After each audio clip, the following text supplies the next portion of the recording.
Sungguh genting, pasukan Rusia mulai menembus jantung Ukraina.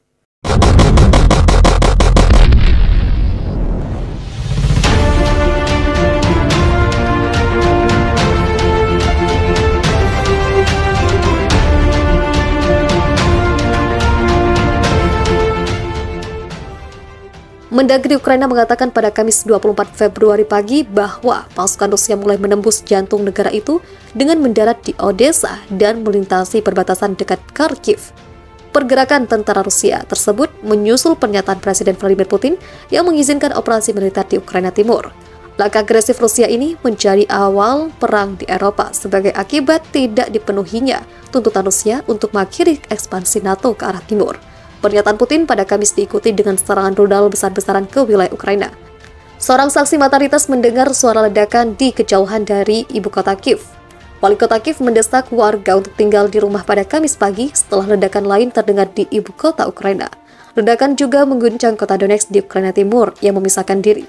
Penerbangan sipil ketika diperingatkan saat Amerika Serikat mengatakan serangan besar oleh Rusia terhadap tetangganya sudah dekat. Sehari sebelumnya, konvoi peralatan militer termasuk 9 tank terlihat bergerak menuju Donetsk. Saksi mata lintas menyebut bahwa kendaraan-kendaraan tersebut bergerak dari arah Rusia. Dalam komentar yang dilaporkan oleh media Rusia, Putin mengatakan dia telah mengizinkan operasi militer khusus di daerah-daerah yang memisahkan diri di Ukraina Timur. Dia juga menyebut bahwa bentrokan antara pasukan Rusia dan Ukraina hanya masalah waktu. Putin mengatakan dia telah memerintahkan pasukan Rusia untuk melindungi rakyat dan menuntut pasukan Ukraina meletakkan senjata mereka. Dia mengulangi posisinya bahwa ekspansi NATO untuk memasukkan Ukraina tidak dapat diterima. Di Dewan Keamanan PBB pada Rabu malam, Amerika Serikat mengatakan sesaat sebelum pengumuman Putin bahwa invasi sudah dekat. Kami di sini malam ini karena kami percaya bersama dengan Ukraina bahwa invasi besar-besaran dan lebih lanjut ke Ukraina oleh Rusia sudah dekat. Duta Besar Amerika Serikat untuk PBB, Linda Thomas-Greenfield, mengatakan pada pertemuan darurat. Vladimir Putin telah memerintahkan invasi ke Ukraina, menyebutnya sebagai operasi militer khusus. Daily Mail melaporkan pada Kamis 24 Februari pagi. Putin mengatakan dia ingin demilitarisasi, bukan menduduki negara itu. Presiden Rusia itu meminta tentara Ukraina untuk meletakkan senjata mereka dan pulang. Dilansir dari The Guardian, dalam pidatonya kepada rakyat Rusia yang bertepatan dengan pertemuan Dewan Keamanan PBB, Putin mengatakan bentrokan antara pasukan Ukraina dan Rusia tidak terhindarkan dan hanya masalah waktu. Ekspansi NATO lebih lanjut dan penggunaan wilayah Ukraina tidak dapat diterima. Operasi militer Rusia bertujuan untuk melindungi rakyat. Keadaan telah menuntut tindakan tegas dari Rusia. Menteri Luar Negeri Ukraina Dmytro Kuleba telah mengonfirmasi invasi skala penuh Rusia ke Ukraina.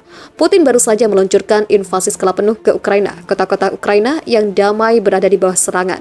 Ini adalah perang agresi. Ukraina akan mempertahankan diri dan akan menang. Dunia dapat dan harus menghentikan Putin. Waktunya untuk bertindak adalah sekarang. Wakil Menteri Dalam Negeri Ukraina Anton Gerasenko juga telah mengonfirmasi bahwa invasi Rusia telah dimulai. Dalam sebuah pernyataan yang diposting ke halaman Facebook resminya, Menteri mengatakan invasi telah dimulai. Baru saja ada rudal di markas militer, bandara, gudang militer dekat Kiev, Kharkiv, Dnipro. Tembakan di perbatasan sedang berlangsung. Mulai hari ini ada realitas geopolitik baru di dunia. Ledakan terjadi di beberapa tempat. Mengutip CNN, wartawan dan saksi mata di kota-kota di seluruh Ukraina telah melaporkan mendengar ledakan pada Kamis dini hari waktu setempat. Ledakan terdengar di Kiev. Wartawan CNN di ibu kota Ukraina mendengar ledakan dari timur ke arah bandara internasional kota. Pengguna media sosial melaporkan mendengar beberapa ledakan di daerah Boryspil di timur ibu kota, di mana bandara internasional terletak sekitar 25 km dari kota. CNN belum mengonfirmasi bahwa bandara tersebut menjadi sasaran. Kharkiv, sebuah tim CNN di kota terbesar kedua di Ukraina di timur laut negara itu mendengar ledakan keras yang terus-menerus. Kramatorsk, 2 orang di kota timur yang terletak sekitar 120 km utara Donetsk yang dikuasai separatis, mengatakan kepada CNN bahwa mereka mendengar setidaknya 2 ledakan besar. Dnipro, seorang penduduk pusat kota, mengatakan kepada CNN bahwa mereka telah mendengar beberapa ledakan.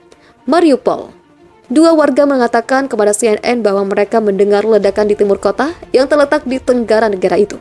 Odessa, sebuah tim CNN di kota pelabuhan Laut Hitam mendengar 2 ledakan yang berjarak sekitar 20 menit. Zaporizhia, sebuah tim CNN di kota Tenggara, mengatakan mereka mendengar setidaknya 1 ledakan yang sangat jauh. Kelompok separatis pro-Rusia dikabarkan telah mengevakuasi warga sipil dari wilayah Ukraina Timur. Dilansir dari Al Jazeera, sirine tanda peringatan sudah berbunyi di wilayah Donetsk dan Lugansk pada Jumat, 18 Februari, seiring dengan meningkatnya intensitas pertempuran antara pasukan militer Ukraina dengan kedua kelompok yang menguasai dua daerah tersebut. Kedua kelompok mengumumkan bahwa mereka sudah memulai proses evakuasi warga sipil, terutama wanita, lansia, dan anak-anak untuk keluar dari wilayah tersebut. Menurut pernyataan dari kantor kepresidenan Rusia, Presiden Vladimir Putin juga sudah menginstruksikan kepada bawahannya untuk memfasilitasi dan menyediakan kebutuhan para pengungsi dari wilayah Ukraina tersebut setibanya mereka di dalam wilayah Rusia. Saat ini kita melihat situasi konflik Ukraina Timur semakin memburuk, kata Putin dalam sebuah konferensi pers di Moskow. Evakuasi tersebut sudah dimulai setelah pasukan militer Ukraina dan kelompok separatis terlibat kontak senjata pada Jumat 18 Februari. Sementara itu, sejumlah negara barat meyakini jika meningkatnya pertempuran di Ukraina Timur tersebut merupakan bagian dari persiapan Rusia untuk melancarkan invasi ke negara tetangganya. Menanggapi tuduhan tersebut, Moskow menegaskan bahwa mereka tidak punya niat untuk menyerang Ukraina dan balik menuduh negara baratlah yang selama ini menyebarkan kekhawatiran dan kepanikan yang tidak bertanggung jawab.